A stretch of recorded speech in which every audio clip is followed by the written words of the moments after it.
జకరియా ప్రవచనము.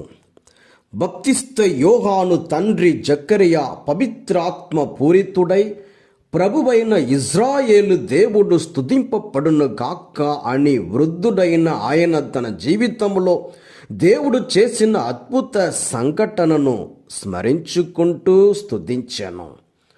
మనలను శత్రువుల బారి నుండి విముక్తులు కావించే మన పితరుడైన అబ్రహాముతో మనము పవిత్రులుగా జీవించినట్లు, నీతిమంతమైన జీవితము జీవించినట్లు యావే దేవుడు భాష చేశాను.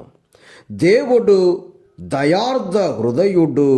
ఆయన రక్షణపు వెలుగును మనపై ప్రకాశింపచేసి శాంతి మార్గమున మనలను నడిపించుటకు అంధకారంలో ఉన్న మనందరిపై వెలుగును ప్రసరింపచేసే యేసయ్యాని స్తుతించాలి.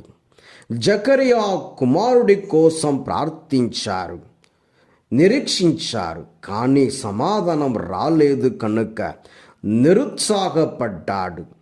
అయితే దేవుడు తన బిడ్డల ప్రార్థనలకు తప్పక జవాబిస్తాడని మరచిపోకూడదు.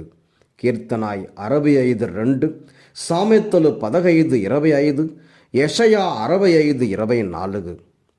భయం, సందేహాలు మధ్య జకరియా మూగవాడిగా, చెవిటివాడిగా ఉండిపోయాడు.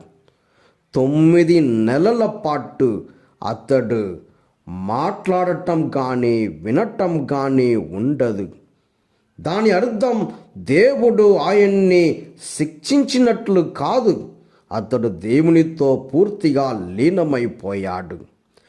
నిశ్శబ్ద కాలం ముగిసిన తరువాత అతడు ఆశీర్వచనం గానం చేశాడు. ప్రభువైన ఇశ్రాయేలు దేవుడు స్తుతింపబడును గాక. మౌనంలో నుండి గానం పుట్టింది.